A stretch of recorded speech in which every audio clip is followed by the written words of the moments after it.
Imagine, t'es là, tu vis ta meilleure vie à mater ton animé préféré ou à lire ton manhwa sur mobile, quand, d'un coup, t'as Tronkun qui fait éruption et paf, te voilà isekai dans Solo Leveling. Et bien là mon pote, t'es vraiment pas dans la merde. Là, tu peux laisser tes rêves de grandeur à la Sung Jin-woo parce qu'avec ses portails, ses monstres et son système de rang, ce monde va tout faire pour te buter. Alors prépare-toi pour te faire bouffer tout cru, puisqu'aujourd'hui, on va sauter dans les donjons de cet univers impitoyable où clairement le héros, c'est la seule exception en termes de force et de survie. Allez, c'est parti! Et tiens, avant de commencer, sache que cette vidéo est sponsorisée par Instant Gaming, et comme tous les mois, tu peux gagner le jeu de ton choix grâce au lien Instant Gaming présent en description. C'est le site que j'utilise afin d'avoir de grosses réductions, et c'est ici que j'ai acheté mes jeux. Actuellement, il y a Kingdom Come Deliverance 2 qui a l'air d'être incroyable, et sinon il y a Spider-Man 2 qui est vraiment super cool et dispo sur PC, Final Fantasy VII Rebirth qui est incroyable, ou encore Ninja Gaiden 2 Black qui est vraiment super fun. Allez, bon courage pour le concours, et merci à Instant Gaming de soutenir la chaîne. Pour ceux qui ne connaissent pas Solo Leveling, ici c'est simple. C'est un autre monde, mais avec un petit twist façon MMORPG. Des portails avec des donjons et des monstres sont ouverts, et seuls les gens qui ont subi un éveil peuvent devenir chasseurs et y survivre. Bon en vrai, dit comme ça a l'air simple, mais c'est tout sauf une partie de plaisir. Bon, c'est vrai que sur le papier, ça donne vraiment envie. Être un chasseur, vivre la grande aventure dans les donjons, à chasser du monstre et à se remplir les poches des richesses uniques des donjons. Ça fait rêver hein. Genre, rien qu'avec les matériaux et les fragments d'un portail de rang C, tu peux te faire jusqu'à 133 600 €. C'est pas rien, parce que oui, les donjons sont classés en rang allant de E à S en fonction de leur dangerosité. Alors du coup, tu peux dire c'est de l'argent facile. Du coup, let's go dans les donjons de rang E. Ça doit pas être si dur que ça, non? Eh bien, détrompe-toi, on n'est pas dans le monde des bisounours là. Et si t'as pas un rang assez élevé, tu vas juste te faire buter par le premier gobelin venu si t'es pas bien entouré. Non, sans déconner, les monstres restent tous mortels et sans une bonne équipe, c'est juste ciao pour toi. Et ce, même si t'es un chasseur. Et en vrai, même les portails de faible rang, faut vraiment t'en méfier, même si ton propre rang est élevé. Et ce,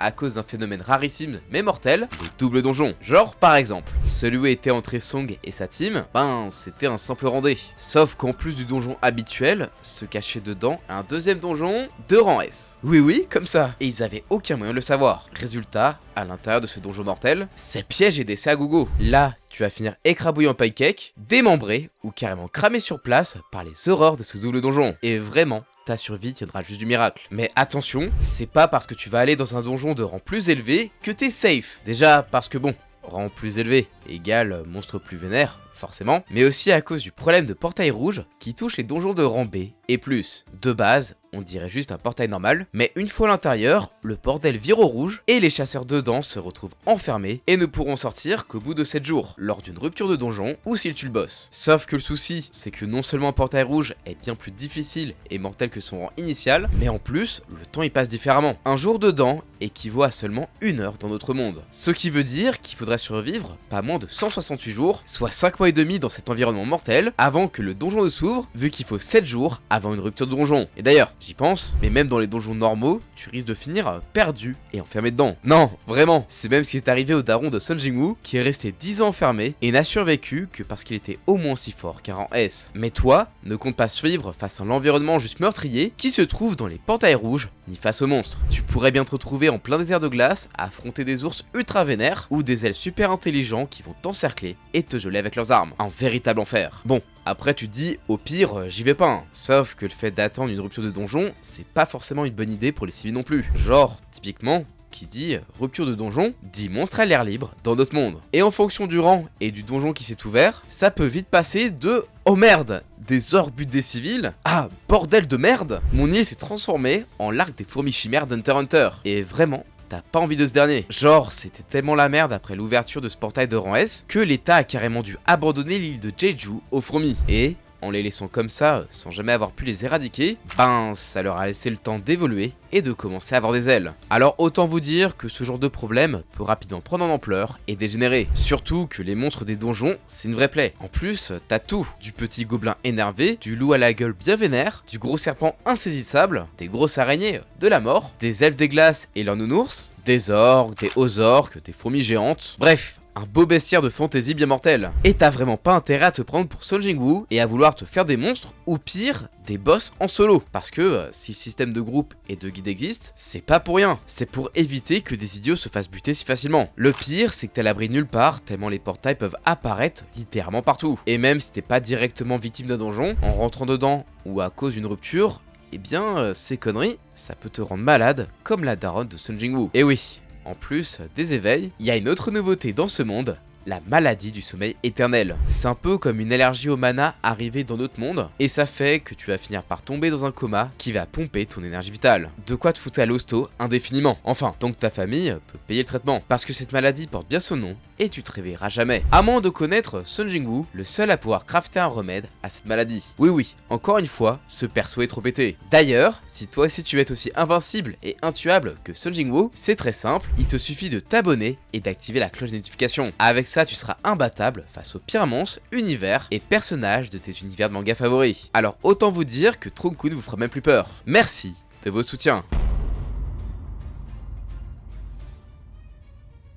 Oui. Vous avez bien lu, je suis sûr que si vous connaissez pas trop l'univers de Solo Leveling, vous devez vous dire « What the fuck ?» Pourtant, c'est les seuls qui peuvent se battre dans les donjons. Et vous avez raison, c'est vrai, mais c'est là tout le problème. Alors ok, c'est sûr, c'est stylé de pouvoir devenir un mage, un guerrier, un tank, un healer, ou même archer façon MMORPG. Mais en vrai, c'est pas si ouf que ça. Déjà, à cause de tout ce qu'on a parlé avant, mais pas que. Lors de ton éveil, faut bien te mettre un truc en tête. C'est que c'est complètement dû au hasard et tu vas rien choisir. Genre, tu peux être un grand maître du kendo et t'éveiller non pas en tant que guerrier, mais mage. Genre le truc, il est pas du tout optimisé. Donc ça, c'est la première chose, et la moins chiante, à vrai dire. Parce que l'autre truc, c'est que comme les portails, lors de ton éveil, tu vas avoir un rang allant de E, donc les plus faibles et communs, à S, les plus rares et puissants. Et ça, malheureusement, ça va diriger toute ta vie. Bon, c'est sûr que si t'as la chance de faire partie de l'élite comme les rangs S, ça va, hein. T'auras la belle vie, tu seras pété de thunes et sûrement patron d'une puissante guilde. Mais si à l'inverse, t'as la poisse et tu te retrouves en bas de l'échelle, réfléchis bien 2 fois avant de te lancer dans la carrière de chasseur. Vraiment, en tant que rang E, tu vas grave en chier dans les donjons, même les plus bas level. Sérieux, si t'as pas la chance de connaître un bon healer pour te soutenir dans les donjons,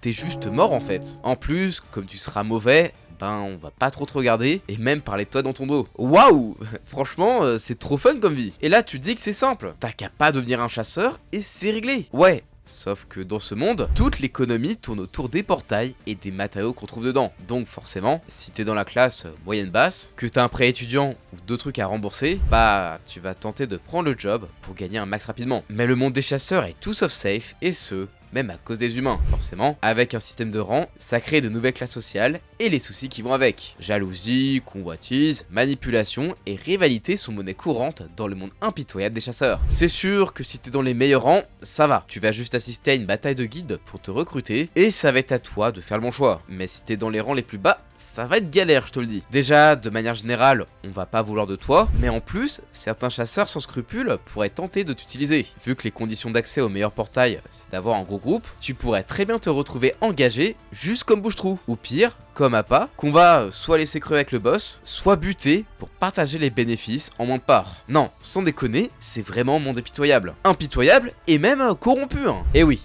Car même les chasseurs, censés être irréprochables, qui bossent à l'association des chasseurs, peuvent très bien accepter des jobs pas très légaux pour arrondir les fins de mois. Comment, vous allez me dire? Ah bah coup d'assassinat de prisonniers dans les donjons bien sûr. Ah bah oui, les donjons c'est comme Vegas. Ce qui se passe dans un donjon reste dans un donjon. C'est sûrement pour ça que l'État emploie des chasseurs incarcérés pour aller dans certains portails urgents, histoire de servir de bouche-trou. Et ouais, chasseur un jour, chasseur toujours, même si t'as fini en tôle. Bon après, finir en tôle, ça c'est un truc de rang bas, parce que les rangs S, eux, ils sont clairement au-dessus des lois. Ah oui, ils peuvent annoncer au calme qu'ils veulent buter un mec, personne va rien oser leur dire. Même causer une explosion en plein interrogatoire, c'est pas un problème, parce que bon, qui peut leur dire quoi que ce soit? Et t'as vraiment pas envie que 2 rangs S se mettent sur la gueule, tellement ça pourrait être destructeur. Et même encore plus que tu imagines, mais ça, si t'as pas lu le manhwa, ben c'est du spoil, alors on se retrouve au timecode suivant si tu veux être sûr de pas te faire spoil à l'animé. C'est bon? On est entre curieux ou connaisseurs du webtoon? Bon alors ok, vous savez qu'il existe, au-dessus du rang S, un rang plus terrible, rarissime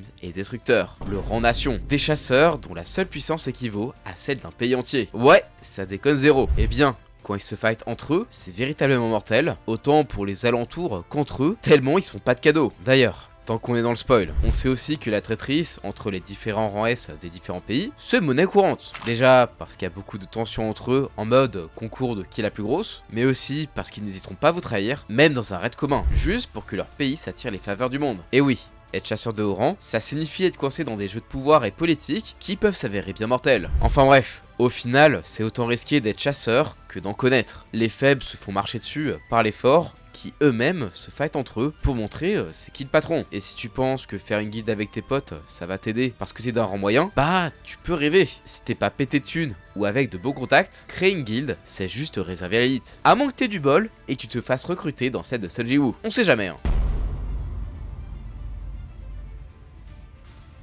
En vrai, dans ce monde, tu dis sûrement qu'il vaut mieux faire partie de l'élite des chasseurs ou être protégé par l'un d'entre eux. Mais clairement, ça ne va jamais suffire. Déjà parce que si t'es d'un rang élevé, tu risques de faire comme tous les personnages de solo leveling et faire beaucoup trop confiance à ton propre rang. Et c'est un fait, vu qu'on est dans un système bien établi depuis des dizaines d'années, que les rangs ne bougent pas et que ceux des donjons, sauf cas exceptionnel et connu à l'avance. Si t'es d'un rang genre A, tu risques de te sentir un peu trop chaud et ça pourrait mal finir pour toi. Et oui, parce que comme on l'a vu, au final, il y a plein de cas où les rangs ça veut plus dire grand chose, comme avec un portail rouge, où là, si tu fais le malin, t'es sûr de crever. D'ailleurs, même dans certains donjons de torrent, ça peut être chaud si t'es pas bien préparé. Mais il y a encore pire, et en vrai, c'est du spoil, donc j'invite mes chers animés only à aller au timecode suivant pour pas spoil. C'est bon, on peut parler des vraies menaces de la mort qui tue, qui ont mis à genoux les rangs nations, et oui, vous l'aurez compris, je parle évidemment des terribles monarques, les plus puissants monstres qui existent. C'est simple, eux, quand ils sont arrivés, ils ont direct buté un rang nation comme Christopher Reed ou même le chef de l'association des chasseurs coréens, Koguni. Et en vrai d'ailleurs, même Sun Ji-woo, après un combat juste colossal, ben il est mort contre eux. Sans sa giga plot armor, c'était clairement fini pour lui. En même temps, les monarques, ils sont vraiment pas là pour déconner. Y a qu'à voir ce que ça a donné lorsqu'ils ont déclaré la guerre à la Terre. Genre,